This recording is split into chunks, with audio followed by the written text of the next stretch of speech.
চলছে কথার যুদ্ধ, তার সাথে পাল্লা দিয়ে চলছে কথার লড়াই। কেউ কাউকে এক বিন্দু ছাড় দিচ্ছে না, সেটা হোক যুদ্ধের ময়দান কিংবা সংবাদ সম্মেলন। ট্রাম্প তার ব্যর্থতা লুকাতে সাংবাদিকদের কাছে মিথ্যার বড়াই করে চলছে। সাংবাদিকদের একটি প্রশ্নে ট্রাম্প বলছে ইরানকে নিশ্চিহ্ন করে দেওয়া হচ্ছে। অন্যদিকে ইরানের পররাষ্ট্রমন্ত্রী বলছে একটি অবৈধ যুদ্ধের কবলে পড়েছে ইরান।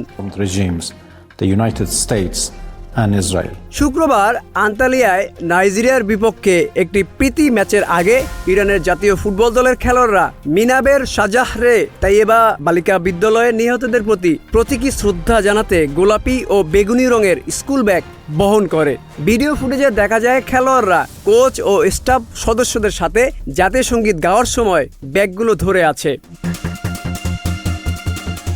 মার্কিন সাংবাদিকরা ট্রাম্পকে প্রশ্ন করেন ইরানের সর্বশেষ খবর কি।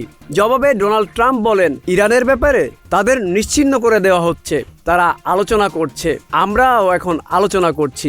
তারা একটি চুক্তি করতে চায়। খুব সহজভাবে বললে আমাদের সামরিক বাহিনী নিঃসন্দেহে বিশ্বের সেরা।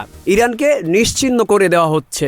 অন্যদিকে ইরানের গণমাধ্যমে ইরানের পররাষ্ট্রমন্ত্রী আব্বাস আরাঘচি বলেন দুটি আগ্রাসী পারমাণবিক শক্তিধর রাষ্ট্র মার্কিন যুক্তরাষ্ট্র এবং ইসরায়েলের কর্তৃক চাপিয়ে দেওয়া হচ্ছে একটি অবৈধ যুদ্ধ, আর ইরান একটি অবৈধ যুদ্ধের কবলে পড়ছে।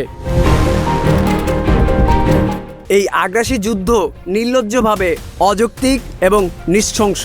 এই আগ্রাসনের সবচেয়ে ভয়াবহ প্রকাশগুলোর মধ্যে উল্লেখযোগ্য হলো ইরানের দক্ষিণে মিনাব শহরে শাহরে তাইয়েবা প্রাথমিক বিদ্যালয়ের পরিকল্পিত ও পর্যায়ক্রমিক হামলা, যেখানে 175 জনেরও বেশি ছাত্রছাত্রী শিক্ষককে ঠান্ডা মাথায় হত্যা করেছিল আমেরিকা ও ইসরায়েল। ইরানের পররাষ্ট্রমন্ত্রী আব্বাস আরাঘচি আরও বলেন আমেরিকান ইসরায়েলি আগ্রাসনকারীরা তাদের নিজেদের দাবি অনুযায়ী সবচেয়ে উন্নত প্রযুক্তি ও সর্বোচ্চ নির্ভুল সামরিক ডেটা সিস্টেমের অধিকারী।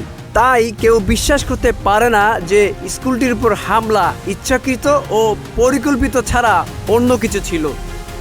Aminul Islam, news flash 71।